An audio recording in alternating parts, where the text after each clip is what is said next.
শুনুন, এই পৃথিবীতে মুসলমান কত রকমের অপরাধ করে, আর আল্লাহর কাছে ক্ষমা চাইলে আল্লাহ ক্ষমা করবে ইনশাআল্লাহ, চাইলে ক্ষমা চাইলে।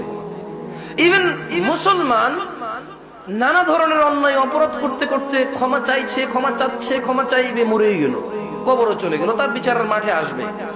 এটা আল্লাহর সম্পূর্ণ ইচ্ছা। যাকে খুশি তিনি জাহান্নাম দিবে, তারপরে জান্নাত দিবে। যাকে খুশি তিনি ইচ্ছা ক্ষমা করে জাহান্নাম না দিয়ে জান্নাত দিবে। কার ইচ্ছা? কার ক্ষমতা? মেজাজ কার?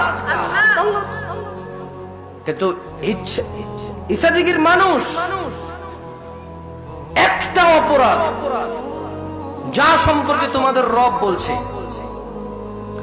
যা সম্পর্কে তোমাদের রব বলছে, সবগুলো অপরাধকে ক্যাটাগরি করা হয়েছে, কোনটা ছোট কোনটা বড়।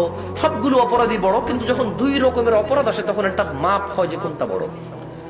যেমন আমার আর ওনার মধ্যে যদি এখন বয়সের পার্থক্য করা হয়, উনি বড়। যেমন আমার থেকে একটু উচ্চতা যদি লোক আসে, তাহলে দুজনের মধ্যে যদি পার্থক্য করা হয় হাইটের, তাহলে যে উঁচু তাকে লম্বা বলা হবে। কিন্তু আমি খাটো না, সে আমার থেকে বেশি লম্বা। বুঝে আসছে না? আসে। তো যখন অপরাধ হয়, প্রত্যেক অপরাধ যা আল্লাহ বিরোধী, যা আল্লাহ নিষেধ করেছে আপনি করছেন, সবগুলোই জঘন্যতম বড় অপরাধ। কারণ আল্লাহ যিনি আপনাকে তৈরি করেছে এক ফোঁটা পানি থেকে, আল্লাহ যিনি আপনার দুই চোখ দুই হাতের মালিক, আল্লাহ যিনি প্রস্তুত রেখেছে রাগ হিসেবে জাহান্নামকে, যার পরও আপনি করেন না, আল্লাহ যিনি ওনার সন্তুষ্টি হিসেবে প্রস্তুত করেছে জান্নাত, যার কামনা আপনি করেন না, যার ইচ্ছা আপনি করেন না, এত মহান রবের আদেশকে অমান্য করা মহা অন্যায় অপরাধ।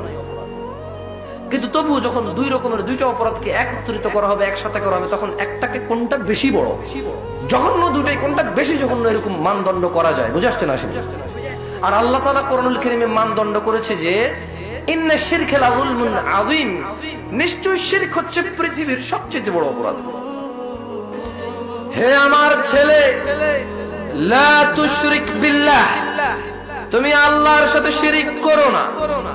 ইন্না শিরকা লাযুলমুন আযীম, নিশ্চয়ই আল্লাহর সাথে অংশীদার, আল্লাহর সাথে কারো সমকক্ষ করা, আল্লাহর মতো কাউকে মনে করা, এবার এটা নামের দিক দিয়ে হোক, সুনামের দিক দিয়ে হোক, রিজিকের দিক দিয়ে হোক, পাওয়া না পাওয়া, ক্ষমতা, ডাকা, ইচ্ছা, চাওয়া না চাওয়া, যে কোনো ভাবে হোক, আল্লাহর সাথে কাউকে শরীক করা। আল্লাহ সুবহানাহু ওয়া তাআলা বলছেন ইন্না শিরকা লাযুলমুন আযীম, নিশ্চয়ই শিরক পৃথিবীর মহা অন্যায়।